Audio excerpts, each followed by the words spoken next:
Welcome to Sports Bios, the podcast where we delve into the fascinating lives of athletic legends. I'm your host, Howard Closewell. Today, we're going to explore the remarkable story of Joe Louis, the iconic boxer who captivated the nation with his formidable punching power and enduring charm. Born on May 13, 1914, in Lafayette, Alabama, Joe Louis would rise from humble beginnings to become a cultural phenomenon, shattering racial barriers and cementing his place in the annals of American sports history. The rural landscape of Lafayette, Alabama, where Joe was born, was a far cry from the vibrant cityscapes he would later conquer. His parents, Monroe Barrow Louis and Lily Reese Louis, were sharecroppers who worked tirelessly to provide for their family. The youngest of 8 children, Joe grew up in a close-knit community where everyone knew each other's struggles and triumphs. The early 1900s were a time of great social change in the United States, with the Harlem Renaissance in full swing and the civil rights movement gaining momentum. African-American athletes like Joe Louis were poised to become symbols of hope and pride for their communities, challenging the entrenched racial attitudes that had long dominated American sports. As we explore the early life of Joe Louis, it's essential to consider the historical context in which he grew up. In 1920, when Joe was just 6 years old, his family moved to Detroit, Michigan, in search of better economic opportunities. This move would prove pivotal in shaping Joe's future, as it exposed him to the vibrant cultural scene of the city and introduced him to the world of boxing. The Louis family settled in a small apartment on McDougal Street, in the heart of the city's African-American community. Joe attended Bronson Vocational School, where he developed an interest in cabinet-making and carpentry. However, it was at the local YMCA that Joe discovered his true calling, boxing.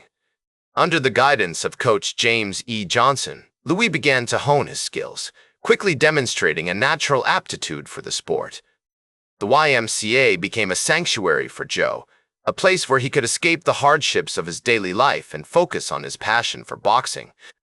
As he trained tirelessly, Joe's physique began to transform, his muscles rippling beneath his skin as he threw punch after punch at the heavy bag. In Detroit, Joe Louis found a supportive community that encouraged his passion for boxing. He trained alongside other young boxers, learning the techniques that would eventually make him a champion. The city's vibrant cultural scene also had a profound impact on Joe, with its jazz clubs, theaters, and sports venues providing a constant source of inspiration. In 1932, at the age of 18, Joe Louis won the Detroit Golden Gloves Tournament, a significant amateur boxing competition that marked the beginning of his rise to prominence. With his impressive physique, powerful punching ability, and unwavering dedication, Joe Louis is poised to become a force to be reckoned with in the world of sports. As Joe Louis turned professional in 1934, he quickly made a name for himself in the boxing world with his formidable punching power and aggressive fighting style. Under the guidance of manager John Roxborough and trainer Jack Blackburn, Louis honed his skills, developing a devastating combination of speed, agility, and raw power that would leave opponents reeling. In 1935, Joe Louis faced off against Max Baer, a formidable heavyweight contender, in a highly publicized bout at Yankee Stadium. The fight was a defining moment in Louis' career as he defeated Baer by technical knockout in the 4th round, sending shockwaves through the boxing world and cementing his status as a rising star.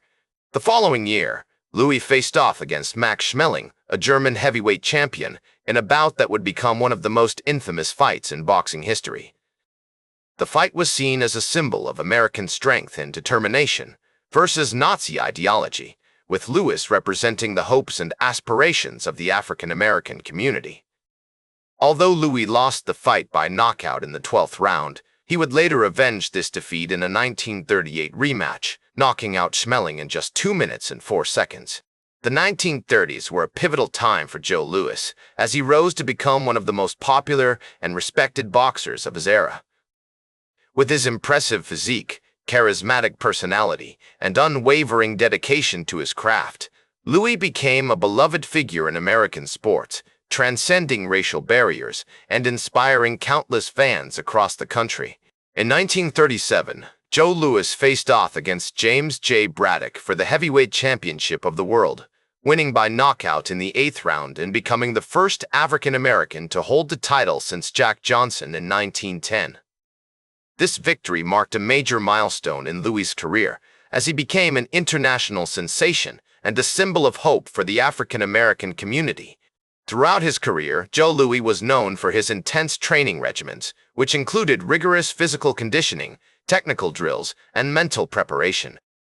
He was a perfectionist who constantly sought to improve his skills, studying his opponents and adapting his fighting style to exploit their weaknesses.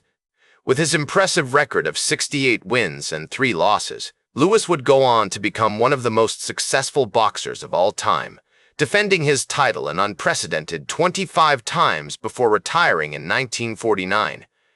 After retiring from boxing in 1949, Joe Louis struggled to adapt to life outside the ring. He faced significant financial difficulties, having spent lavishly during his boxing career and invested in various business ventures that ultimately failed. Despite his efforts to make a comeback, Louis was forced to confront the reality of his declining health and the limitations of his post-boxing career. In the 1950s, Louis became embroiled in a highly publicized tax dispute with the Internal Revenue Service (IRS), which claimed he owed over $500,000 in back taxes. This financial burden weighed heavily on Louis, who had always been proud of his ability to provide for his family and community. The stress of this situation took a toll on his mental and physical health, leading to a series of hospitalizations and a decline in his overall well-being. Despite these challenges, Joe Louis remained a beloved figure in American sports, and he continued to be involved in various charitable and civic endeavors.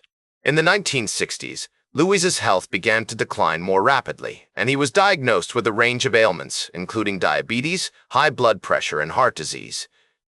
Despite these challenges, he remained committed to his family and his community, continuing to attend public events and offer support to up-and-coming boxers. One of the most significant milestones in Louis' later years was his induction into the International Boxing Hall of Fame in 1990. His remarkable achievements in the ring, combined with his courage and resilience outside of it, have inspired generations of athletes, activists, and fans. Despite facing numerous challenges and setbacks, Louis remained a champion of the people, a symbol of hope and determination who continues to inspire us to this day. In conclusion, Joe Louis's later years were marked by both triumph and turmoil as he navigated the complexities of life after boxing and confronted the challenges of financial hardship, personal turmoil, and declining health. That's all for today's Sports Bios. Remember to like, share, and subscribe. And until next time, I'm Howard Closewell, reminding you to keep shooting for your goals.